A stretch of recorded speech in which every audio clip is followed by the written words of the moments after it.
This is the just released Benq MOBIUS EX2510. We're getting ready to open it. Before we open it, I'm going to take a quick look at the side here, because the side of this box does a really good job of hitting up all the key points. 144 hertz. You might not be able to read that, but it says 1 millisecond MPRT, motion picture response time. We'll talk more about that later. Lets you know it tilts sideways 178 degrees, so it can't go full vertical like the Zoe, but it does have a pretty good tilt range. 99% sRGB, Full HD 1080p, adjustable, the height's adjustable in the monitor stand.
Okay, so here's the different connections it has in the back. There's a headphone jack, two HDMI 2.0s, and a DisplayPort 1.2. All three of these can support 144 hertz and the Full HD 1920 by 1080, no problem. Having the HDMI 2.0 is one of the selling points for me, because I'll probably be mostly using this on my desktop, but if I do want to hook my laptop up to it, the only way it actually can support 144 hertz is through HDMI 2.0.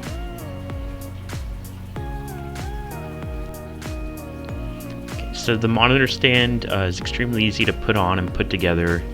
It's got a very nice heavy feel to it, probably double as a hammer in a pinch. It just clicks on, and then the base of the monitor stand just screws right on.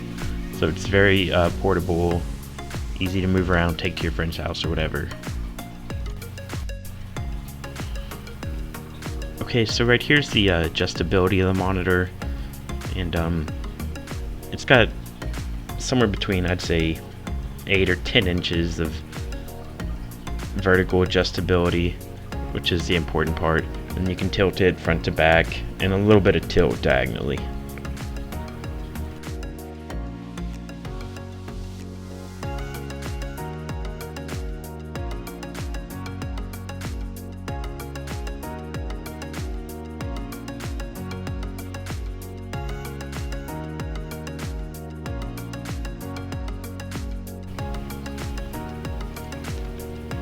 Alright, so right here's the first footage we'll take a look at. This is Netflix's version of Planet Earth on Cinema HDRI. And now this gaming monitor, it's IPS. So it's got good viewing angles, it's going to have a good color range, and it's a really good general purpose monitor. So right here on the back, this is the actual menu button. It's very intuitive, easy to use. And now here's some Final Fantasy VII footage. We go through the different modes. Several different color modes.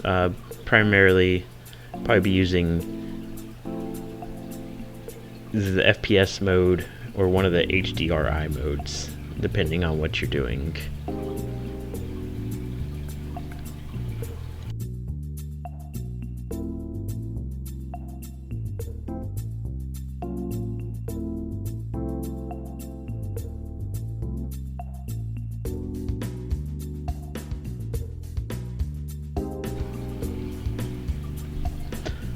Okay, so this monitor's got a ton of features. Right here we're checking out the different eye care features it has. You can turn down the blue light, and probably my favorite actual feature of this monitor is it has a light sensor.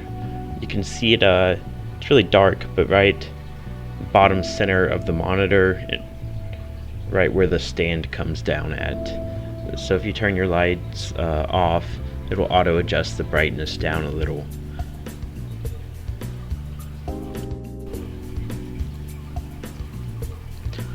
Alright, so here's doing the UFO ghosting test. Now of course this is being recorded on a 30 frames per second camera, and so you can't really appreciate it, but in person it looks good.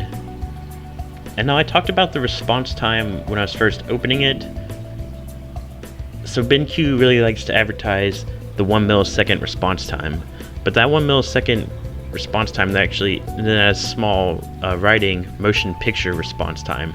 If you dig a little deeper, the gray to gray response time, which is what most people, that's kind of the standard you look at, it's 2 seconds. And so for a general purpose gaming monitor, I still think that's extremely good. And I mean, lots of monitor manufacturers, they kind of, I don't want to say lie, but cherry pick their numbers, and then when you actually use it and in further testing,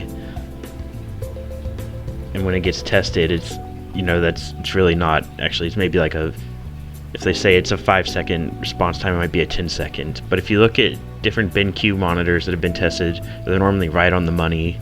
And I've played a little bit of Counter-Strike. It was extremely smooth, noticeably smoother than my laptop screen, which advertises as 3 millisecond response time that I've been using. Alright, so here's some shots of the monitor itself. My overall impressions, I'm extremely impressed. $250 MSRP in the United States. I think this is probably the best value gaming monitor there is. Alright, thanks for watching. Please subscribe. If you have any questions, leave them down below. Thank you.